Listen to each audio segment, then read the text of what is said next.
Everybody, Andy here again. Well, this is another one of those videos inspired by things that are comments and stuff on Twitter.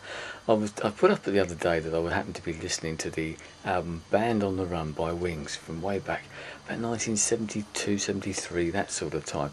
And a good friend of mine over here happened to post a comment that they remember being in a record store, yeah, vinyl stuff, remember that from that long ago, and overhearing some teenagers talking. They picked up a Beatles album cover, in those old days when we had great album covers, and these teenagers, one of them turned to me and said, "Wow, doesn't this guy look like the one in Wings?"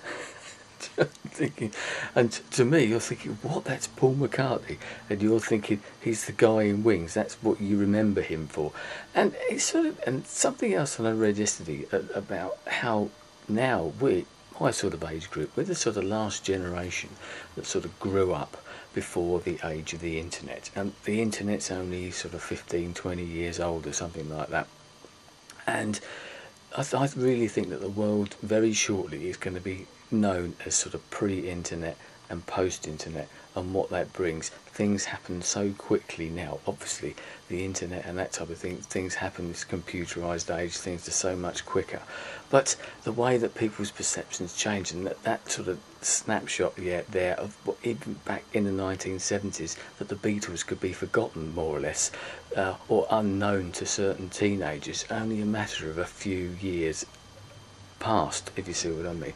Whereas now things happen so changed. Yesterday sort of disappeared, and it just takes me back to when I was a lad. I keep saying that, but it's true. It makes you think about these things, that things seem to happen so much slower then. The pace of change was so much slower. Now things have moved along so much quicker, and as I said, the internet and computerization has really accelerated that sort of change.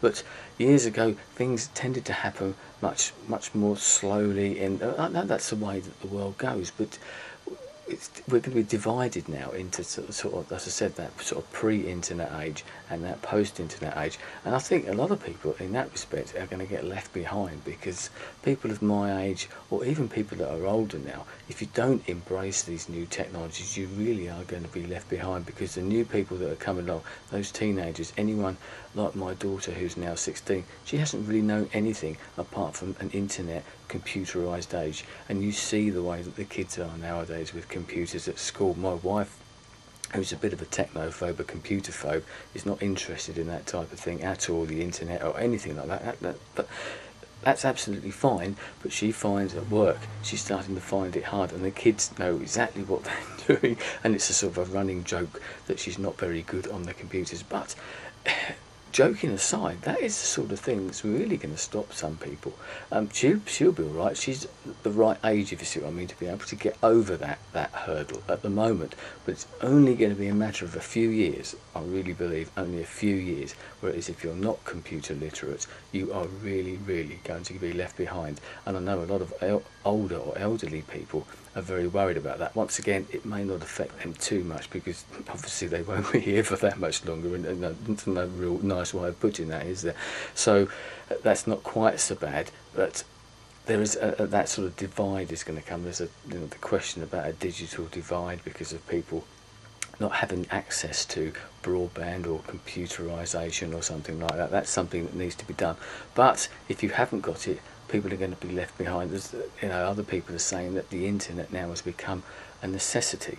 People, when they're cutting down in this age of sort of depression, whatever, recession, whatever you want to call it, people losing their jobs, etc., one of the last things that you're going to cut down on is your internet connection, because it attaches you to the world so much now, and obviously with the rise of mobile internet and everything like that, it's just accelerating that pace of change more and more and more. So there you go. That's just a little thoughts about that. I'd say luckily I'm interested in this. It's something that inspires me, something that fascinates me, and I'm well into it. But I do worry about some of those people who aren't, who are going to get left behind, and left behind very quickly. Not like in the old days where things would just meander along for a bit, and if changes did come, they'd happen over a long period of time. Nowadays, Moore's law and everything sort of doubling in size or capacity of computer chips every year or a couple of years. Things change a hell of a lot in the blink of an eye. They used to say that a week was a long time in politics, but now a week can be a long time on the internet or in the world of computerisation and change that brings as well. Anyway, thanks for your time. I'll speak to you again soon. Goodbye.